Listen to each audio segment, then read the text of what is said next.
¿Qué hay después de la muerte? ¿Un túnel de luz? ¿Oscuridad eterna? ¿Nada? ¿O todo? Hoy vas a escuchar 5 historias reales de personas que estuvieron clínicamente muertas. Algunas durante minutos, otras por días. Científicos, niños, médicos, ateos, todos regresaron con algo en común. Un mensaje que cambió sus vidas. Visiones del cielo, encuentros con seres de luz, juicios del alma. Lo que vieron allá no se olvida jamás. Y lo más inquietante es que muchas de estas experiencias coinciden entre sí. ¿Casualidad o evidencia?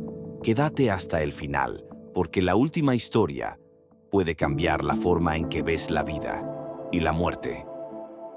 La historia real del doctor Eben Alexander, el neurocirujano que cruzó el velo de la muerte. Imagina ser un neurocirujano con décadas de experiencia, haber visto cientos de cerebros abiertos, estudiar cómo se encienden las neuronas, cómo la conciencia parece nacer, o al menos expresarse, a través del tejido cerebral. Imagina estar tan seguro de que la mente es solo un producto del cerebro, hasta que un día todo eso se desmorona. Ese fue el caso del doctor Eben Alexander, neurocirujano graduado de Harvard, reconocido por su precisión clínica y su escepticismo hacia todo lo que no pudiera ser probado científicamente. Hasta que en 2008, su vida dio un giro radical. Todo comenzó con un simple dolor de espalda. Nada inusual, pero en cuestión de horas, ese malestar se transformó en una pesadilla. Meningitis bacteriana E. coli, una forma extremadamente rara y mortal, especialmente en adultos. En menos de 24 horas, Eben perdió la conciencia y entró en coma profundo. Su neocorteza, la parte del cerebro responsable del pensamiento, el lenguaje, la conciencia, estaba completamente inactiva. Las resonancias y exámenes lo confirmaron. No había actividad cortical. Para la medicina, estaba en un estado clínicamente incompatible con cualquier tipo de experiencia consciente. 7 días pasó así. Los médicos decían que no había esperanza. Su familia ya se preparaba para despedirse. Pero lo que nadie sabía es que, mientras su cuerpo yacía inmóvil, su conciencia estaba viajando. Ni alma, ni cielo, ni vida después de la muerte. Eso pensaba el doctor Eben Alexander, hasta que el universo decidió mostrarle otra cosa. Y no fue una visión, no fue un sueño, fue una experiencia mientras su cerebro estaba completamente desconectado del mundo físico, y cambió su vida para siempre. En noviembre de 2008, la vida de Eben dio un giro radical. Una bacteria extraña, una E. coli muy agresiva, invadió su cerebro y le provocó una meningitis bacteriana aguda. En cuestión de horas entró en coma profundo. Los escáneres cerebrales mostraban que su neocorteza, la parte pensante del cerebro, estaba completamente inactiva. En términos médicos, era un estado incompatible con la conciencia. Los médicos estaban desconcertados. Su estado empeoraba. Cada día en coma era una sentencia más cercana a la muerte cerebral irreversible. Sus posibilidades de sobrevivir eran prácticamente nulas. Y si sobrevivía, aseguraban, sería con daño cerebral severo. Pero mientras su cuerpo yacía en esa cama de hospital, algo extraordinario sucedía en su interior. Según el relato de Eben, apenas comenzó su experiencia, se encontró en un lugar oscuro, viscoso, una especie de mundo lombriz, donde no había palabras, ni pensamiento, ni memoria de quién era. Era la nada, pero con un leve murmullo de algo más, como si una melodía lejana tratara de recordarle que había algo más allá. Y fue entonces cuando una luz rompió esa oscuridad. De pronto se vio flotando sobre un paisaje glorioso, inefable. Un valle de campos verdes, cielos vibrantes, flores que no solo se movían, sino que cantaban, como si todo el universo fuera una sinfonía viva.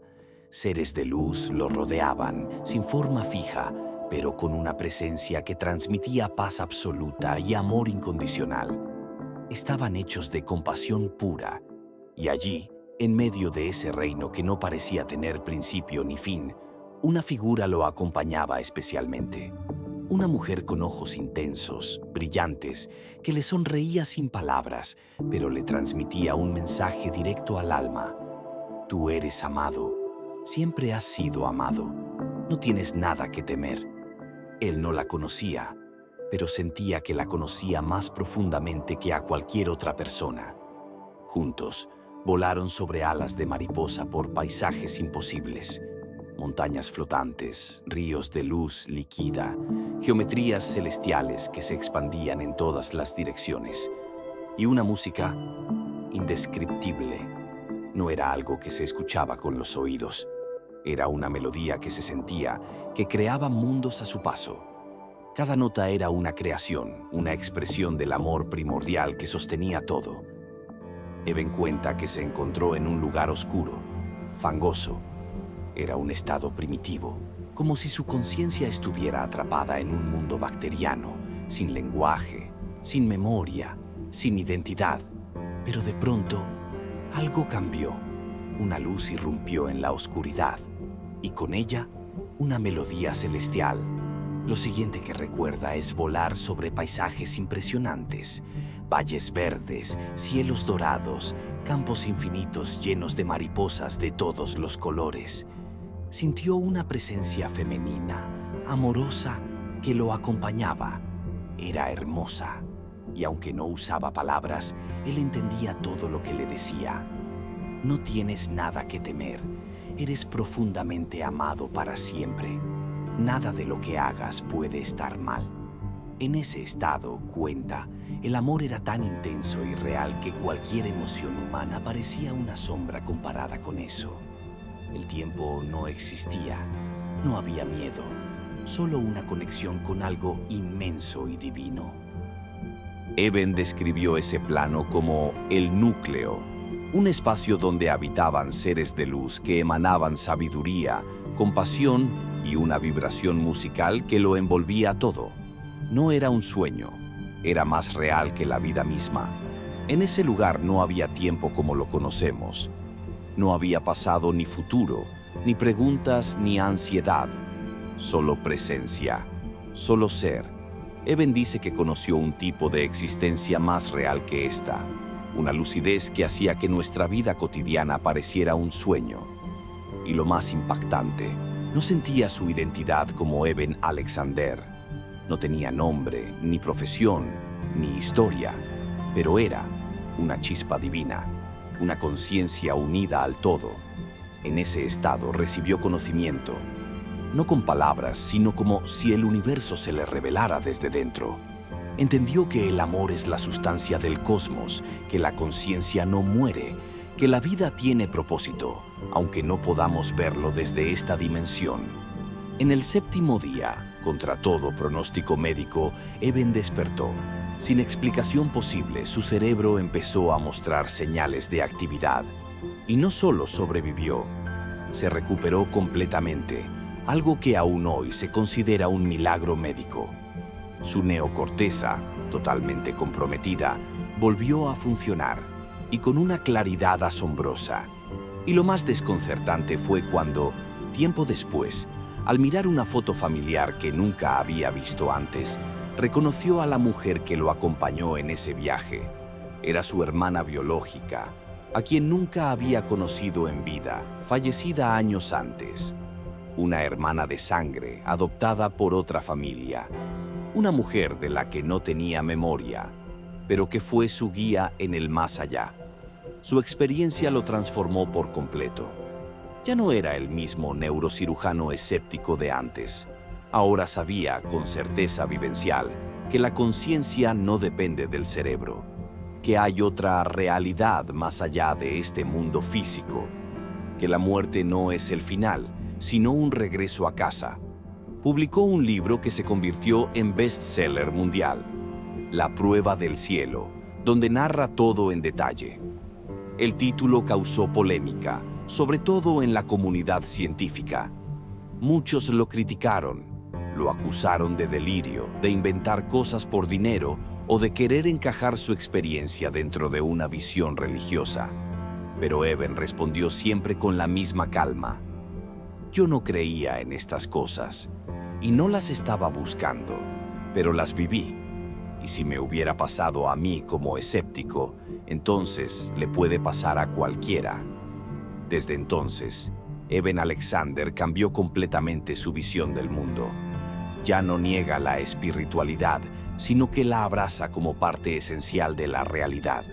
Publicó el bestseller La prueba del cielo, donde relata esta experiencia y su impacto en la neurociencia, la conciencia y el alma humana.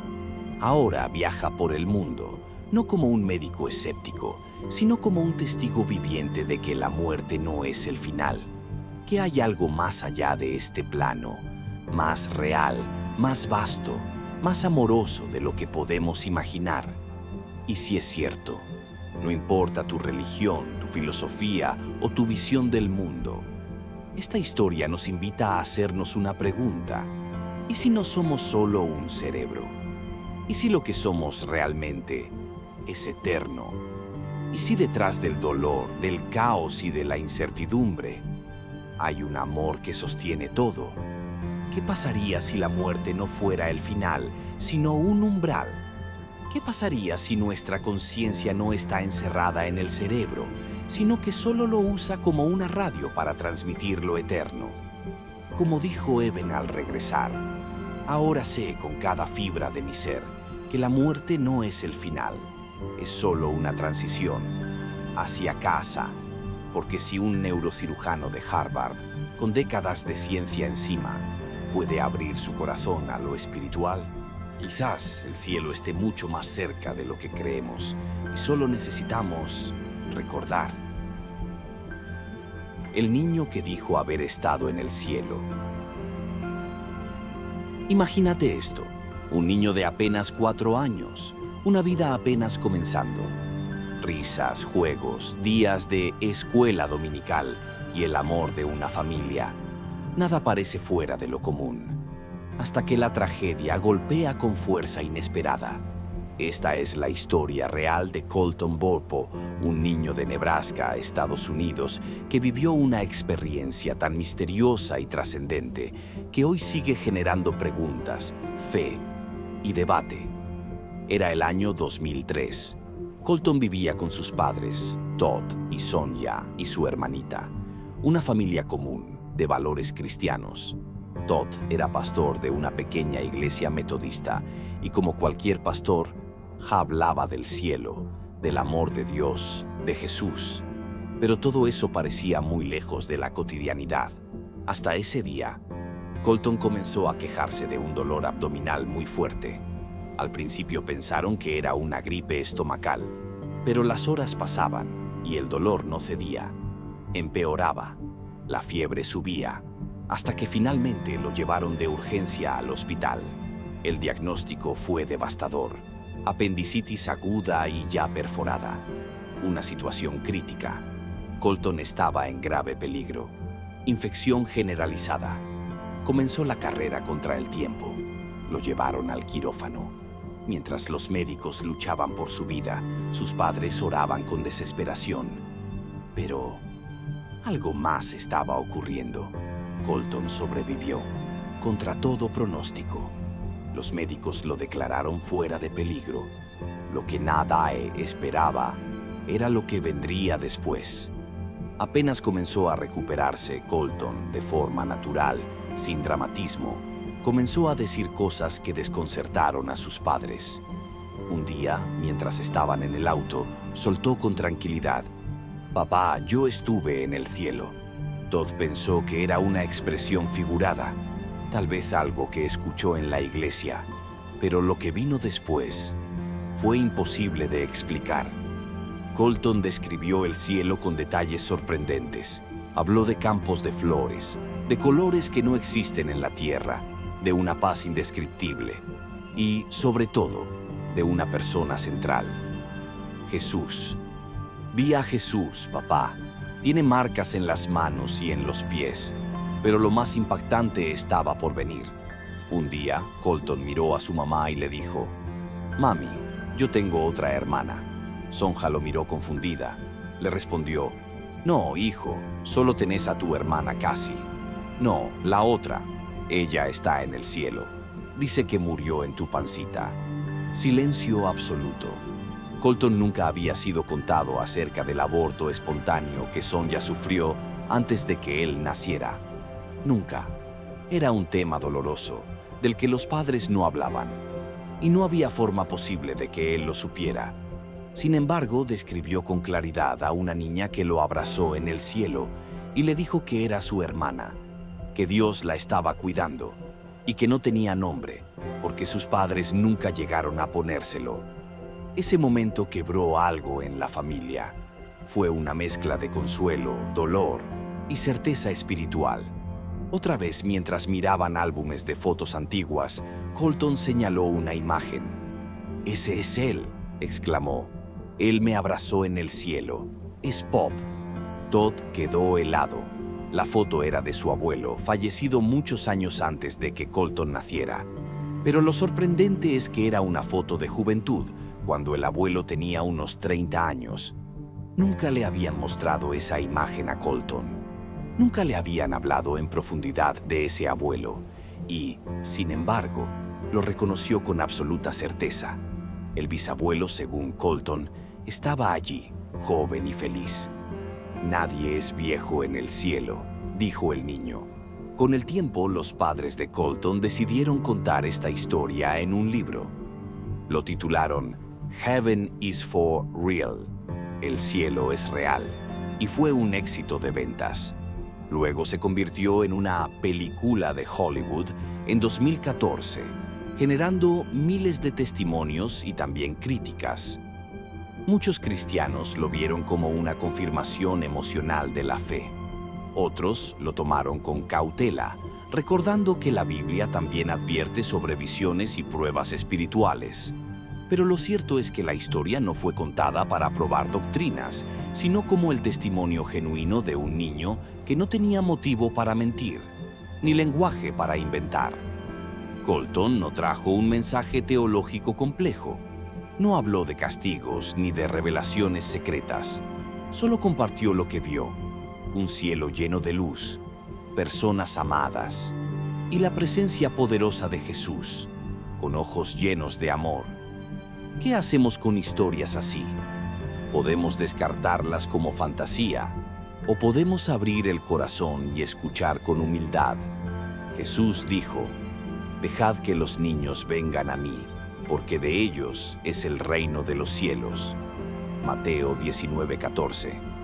Tal vez el testimonio de Colton no vino para demostrar nada, sino para recordarnos algo: que el cielo es real, que hay vida después de esta, y que en algún lugar, más allá del dolor, del tiempo y de la muerte, nos esperan aquellos que amamos. Esta historia no busca convencerte, sino tocarte, y quizás recordarte que lo invisible no es menos real, que hay un amor más allá del velo, y que el cielo tal vez no está tan lejos como creemos. ¿Vos qué pensás? La mujer que vio a su hijo fallecido en el más allá. ¿Alguna vez escuchaste una historia que parece sacada de una película, pero es absolutamente real? Hoy te voy a contar una de esas historias. Una historia que involucra la muerte, la vida después de la muerte, y un amor tan fuerte que traspasa el velo entre los mundos. Es la historia de Mary C. Neal, una médica, ortodoncista, científica, escéptica, una mujer que vivía una vida práctica, racional, sin misticismos, hasta que un día todo cambió. Era el año 1999. Mary y su esposo decidieron hacer un viaje a Chile, un viaje de aventura. Allí, en las caudalosas aguas del río Fui, se dispusieron a practicar kayak con un grupo de amigos. Un río hermoso, rodeado de paisajes sobrecogedores, pero también impredecible y peligroso. Y en un momento, el accidente. El kayak de Mary fue arrastrado por una cascada. Quedó atrapada debajo del agua. Su cuerpo quedó encajado entre rocas y el kayak presionándola hacia abajo. Estaba completamente sumergida. Durante más de 15 minutos. Cualquiera que haya estudiado medicina, como ella, sabe que el cerebro humano no puede resistir tanto tiempo sin oxígeno. La muerte clínica ocurre en 4 o 5 minutos, pero ella estuvo 15 minutos sumergida, sin respirar, sin poder liberarse. Y sin embargo, eso no fue el final, fue el comienzo de algo completamente diferente. En sus propias palabras, Mary sintió que su alma salía de su cuerpo. Ya no tenía miedo, ya no tenía dolor. Sintió una paz tan profunda, tan sobrecogedora, que no se puede describir con palabras humanas. Fue como ser envuelta en una presencia de amor total. Y entonces los vio, seres de luz, llenos de amor, como ángeles, pero no exactamente con alas ni túnicas. Eran seres que irradiaban una belleza y una luminosidad que ninguna forma física podría contener. Ellos la guiaron. Le mostraron lo que ella describe como una puerta o umbral hacia una dimensión mayor. Un lugar más allá del tiempo, de la materia, del sufrimiento. Un lugar donde todo tenía sentido. Y allí, en medio de esa dimensión gloriosa, ocurrió algo que desafiaría el tiempo. Mary vio a un joven, un niño, un adolescente, su hijo, pero no era una memoria, ni un sueño. Ella lo vio, estaba allí, sonriendo, radiante. Él le dijo, «Mamá, no es tu hora, tenés que volver». Ella no entendía. ¿Cómo iba a ser su hijo si él estaba vivo en la tierra? Pero algo en su corazón sabía que era él. Lo reconoció de una manera más profunda que la vista. Lo reconoció con su alma. Los seres de luz le explicaron que debía volver, que aún tenía una misión por cumplir, que su regreso sería difícil, con sufrimiento, pero necesario. De pronto, volvió al cuerpo. Sus compañeros lograron rescatarla contra todo pronóstico. Fue llevada al hospital y sobrevivió. Tiempo después, Mary contó su experiencia. Muchos no le creyeron. Pero ella, como médica, no podía ignorar la ciencia. Y sin embargo, lo que vivió trascendía cualquier explicación lógica. Pasaron los años. Mary continuó con su vida, con sus hijos, con su práctica médica. Y entonces, años después, ocurrió lo impensable. Su hijo, el mismo que había visto en esa visión del más allá, falleció de manera trágica, tal como lo había visto en aquel encuentro celestial. Su corazón se rompió, pero en medio del dolor, entendió algo que iba más allá del entendimiento humano. Ese encuentro no había sido una ilusión, fue una preparación, un consuelo anticipado. Dios, el cielo, la eternidad, le habían permitido a una madre ver más allá del velo. Habían cruzado el tiempo para darle una certeza. Su hijo estaría bien.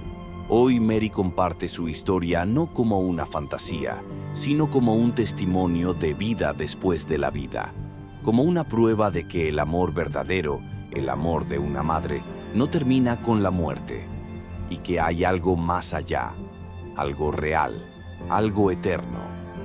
¿Y vos? ¿Crees en la vida después de la muerte? ¿Crees que nuestros seres queridos nos esperan del otro lado? ¿O que a veces, por un breve momento, podemos tocar el cielo, incluso desde la tierra?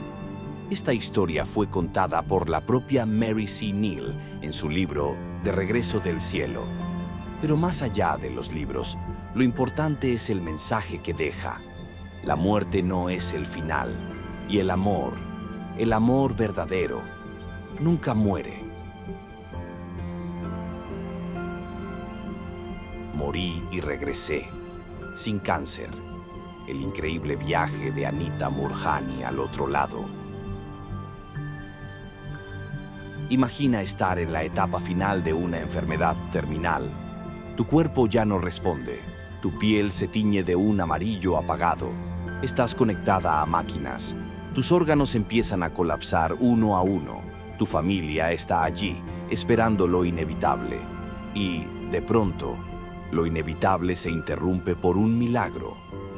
Esta es la historia real de Anita Moorjani, una mujer que murió, literalmente, según los registros médicos, y regresó transformada, no solo espiritualmente, sino también físicamente, porque su regreso vino acompañado de algo que la ciencia aún no logra explicar: la remisión espontánea total de su cáncer. Anita era una mujer india criada en Hong Kong, profundamente influenciada por las expectativas culturales tradicionales. Desde muy joven vivió atrapada entre dos mundos: la tradición de su familia hindú, que exigía obediencia y recato, y la cultura occidental moderna, donde creció, que le mostraba otro tipo de libertad. Durante años vivió con miedo: miedo a decepcionar, miedo a no ser suficiente, y especialmente miedo a enfermar. Ese miedo fue tan profundo, tan internalizado, que cuando fue diagnosticada con linfoma de Hodgkin, un tipo de cáncer muy agresivo del sistema linfático, no fue realmente una sorpresa. Sentía, en lo más íntimo, que su cuerpo simplemente había reflejado lo que su alma llevaba años cargando: angustia, culpa, autoabandono. Durante 4 años, Anita luchó contra el cáncer. Intentó medicina convencional, tratamientos alternativos, espiritualidad, pero su cuerpo seguía apagándose lentamente. El 2 de febrero de 2006, su situación llegó al límite. Su esposo, Danny, la llevó de urgencia al hospital. Anita ya no podía respirar por sí sola. Sus pulmones estaban colapsando. Tenía tumores del tamaño de limones a lo largo del cuello, pecho, abdomen, y había entrado en coma profundo. Los médicos le dijeron a la familia que no pasaría de esa noche. Todo su sistema corporal estaba fallando. Según los estándares clínicos, ya no había retorno posible. Pero mientras su cuerpo estaba desconectándose, su conciencia estaba más viva que nunca. Anita cuenta que, en ese momento, tuvo la vivencia más clara y expansiva de su vida. No vio un túnel oscuro, ni un juicio, ni fuego, ni condena. Lo primero que sintió fue paz, y luego una presencia amorosa que la envolvía totalmente. En ese plano todo parecía más real que aquí. No eran pensamientos, eran saberes. No eran visiones, era claridad total. Podía ver a su hermano tomando un vuelo hacia el hospital desde otro país. Podía escuchar la conversación que su médico tenía con su esposo en el pasillo, a pesar de que su cuerpo yacía inconsciente en una cama. Pero eso no fue todo. En ese espacio interdimensional vio a su padre, quien había fallecido años antes, y también a su mejor amiga, que había muerto de cáncer. Ellos no tenían cuerpos, pero sabía que eran ellos. Eran conciencia pura, y desde allí le transmitieron un mensaje que cambiaría su existencia. Anita, todo lo que te ha sucedido tiene un propósito. No has hecho nada mal, y aún no es tu hora, pero si eliges regresar, tu cuerpo sanará. Ella lo sintió, no lo escuchó con oídos, lo comprendió con todo su ser, y luego ocurrió algo aún más poderoso. Anita dice que escuchó una vibración, un canto, no en palabras humanas, sino en una especie de frecuencia de amor puro. Un sonido que, según ella, es la vibración del universo cuando no está distorsionado por el miedo. Allí comprendió que ella era amor, que todos lo somos, y que su enfermedad había nacido de haber vivido tanto tiempo creyéndose menos, abandonándose a sí misma. Cuando Anita decidió volver, lo hizo sabiendo que no tenía que temer. Sabía que solo tenía que ser. Ya no había lucha, ya no había necesidad de buscar afuera. Y entonces despertó. Los médicos no podían creerlo. Volvió a la conciencia con una lucidez absoluta, aunque su cuerpo aún estaba destrozado. Pero en cuestión de días, los tumores comenzaron a reducirse. En 5 semanas ya no había cáncer en su cuerpo. Todos los exámenes estaban limpios. Sus órganos habían vuelto a funcionar. Era como si el cáncer nunca hubiese estado allí. Los médicos llamaron a esto una remisión espontánea inexplicable. Pero Anita sabía lo que había pasado. Había tocado el núcleo de su alma. Se había reencontrado con la fuente. Y eso lo había cambiado todo. Anita escribió un libro titulado Morir para ser yo, donde relata toda su experiencia en detalle. El libro se convirtió en un bestseller internacional y hoy ella da conferencias por todo el mundo sobre cómo vivir sin miedo, cómo reconectar con tu esencia y cómo la enfermedad no siempre es el enemigo, sino a veces un grito del alma. ¿Qué nos deja esta historia? Que no somos solo este cuerpo físico, que hay algo más allá de la muerte, más real, más luminoso. Que el amor no es una emoción pasajera, sino una frecuencia universal. Que muchas enfermedades no nacen solo en el cuerpo, sino en el alma herida. Y que el regreso siempre es posible, incluso desde el umbral. Del ateísmo al despertar espiritual. Howard Storm era un profesor universitario de arte en los Estados Unidos, un hombre altamente racional, estructurado, educado dentro de una cosmovisión secular. Se autodefinía como ateo convencido. Consideraba que la religión era una invención humana, un sistema creado para manipular o consolar a los débiles. Aunque su carrera como artista y académico estaba en auge, en su interior, Storm reconocía vivir con una sensación de vacío existencial, cinismo y orgullo intelectual. No sentía necesidad de Dios ni de lo espiritual. En junio de 1985, durante un viaje a París con un grupo de estudiantes de arte y su esposa, sufrió un dolor abdominal repentino e insoportable.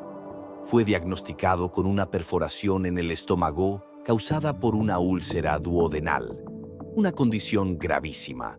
El hospital al que lo llevaron no podía atenderlo inmediatamente y le informaron que debía esperar varias horas para la operación. Mientras yacía en la cama del hospital, consciente pero sintiendo que moría, Storm tuvo una experiencia fuera del cuerpo. Se encontró de pie, fuera de sí mismo, observando a los médicos y a su esposa llorando. En ese momento se dio cuenta de que su cuerpo estaba en la cama, pero él no estaba dentro. No entendía lo que pasaba, pero la escena era completamente real, hipervívida, como si estuviera en otro plano de existencia. A medida que trataba de comprender qué sucedía, escuchó voces desde el pasillo que lo llamaban. «Howard, ven con nosotros». Eran figuras grises y poco definidas. Sintió que debía seguirlas. Al salir de la habitación con ellas, comenzó un largo trayecto por un corredor que se volvía cada vez más oscuro. A medida que avanzaban, la atmósfera se volvía más inquietante. Ya no había luz, ni claridad, ni calidez, solo una negrura absoluta y un silencio pesado. Entonces, las entidades se volvieron hostiles. Empezaron a insultarlo, golpearlo, arañarlo y burlarse de él. Storm trató de defenderse, pero era inútil. Fue arrastrado y maltratado cruelmente en un ambiente que él describió como un infierno existencial, no de fuego y llamas, sino de ausencia total de amor, bondad o esperanza. No había tiempo, ni luz, ni compasión. En ese estado de desesperación total, recordó vagamente la infancia, cuando alguna vez escuchó sobre Jesús. Aunque nunca creyó en Dios, en medio del tormento gritó desde lo más profundo de su ser: «Jesús, sálvame». En ese instante, como una chispa en la oscuridad, una luz apareció. Era intensa, radiante, viva, pero no cegadora. Y lo más impactante, la luz irradiaba un amor incondicional absoluto. Las entidades se dispersaron rápidamente, como si no pudieran soportar esa presencia. La luz se acercó a Howard y lo envolvió. Sintió cómo ese amor lo penetraba completamente, como si cada parte de él, su historia, su vergüenza, su maldad, su orgullo, fuera conocida y aún así completamente amada. En ese estado de unión con la luz, Howard fue llevado a una revisión completa de su vida. No fue como ver una película, sino como revivir cada momento emocional, relacional y ético desde una perspectiva no egoica. Pudo ver cómo sus acciones, palabras y pensamientos habían impactado a los demás, y no desde su juicio, sino desde el sentir de aquellos que lo rodeaban. Por ejemplo, vio cómo una palabra suya había herido a alguien y pudo sentir el dolor que causó. No como castigo, sino como revelación de la verdad. La luz, que él comprendió intuitivamente como Cristo, aunque nunca lo había conocido personalmente en vida, no lo juzgó, pero sí le mostró la verdad desnuda de su existencia. Y esa verdad fue devastadora. Su vida había estado centrada en sí mismo, en su ego, en la ambición y el desprecio por los demás. Pero la experiencia no fue de condena, sino de invitación. La luz le mostró lo que el amor verdadero es: dar, comprender, perdonar, servir, abrazar, sanar. Le mostró lo que podría llegar a ser si decidía cambiar. El diálogo con la presencia Howard pudo hacer preguntas. Algunas de ellas eran: ¿cuál es el sentido de la vida? ¿Por qué existe el sufrimiento? ¿Qué religión es la verdadera? ¿Qué pasa después de la muerte? Las respuestas no fueron dogmáticas, sino profundas, simbólicas, llenas de sabiduría. La respuesta central fue: el propósito de la vida es aprender a amar. No hay mayor religión que la que produce amor verdadero hacia los demás. También le fue mostrado el estado del mundo, sus peligros, sus posibilidades. Se le permitió ver el futuro si el amor no despertaba en el corazón humano, así como las oportunidades si lo hacía. Howard comprendió que el libre albedrío humano es sagrado y que Dios no interfiere en él porque el amor no puede ser forzado. Finalmente le fue dicho que debía regresar. Él no quería permanecer en esa luz para siempre, pero entendió que tenía una nueva oportunidad, una misión.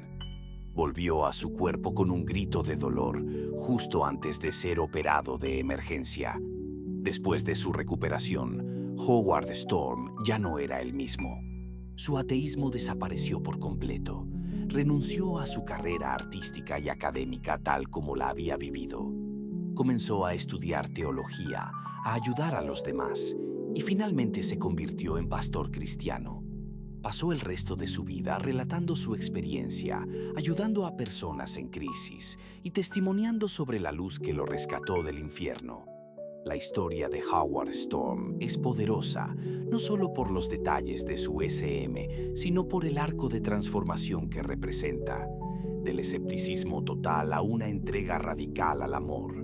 Él insiste en que no fue salvado por mérito, sino por gracia, y que Dios está más cerca de lo que creemos, esperando que simplemente clamemos desde el corazón. 5 personas. 5 viajes más allá de la muerte, alucinaciones o fragmentos de una verdad más grande de lo que imaginamos. Tal vez nunca sepamos con certeza qué hay después del último latido. Pero si estas historias tienen algo en común, es esto: lo que hacemos aquí importa allá.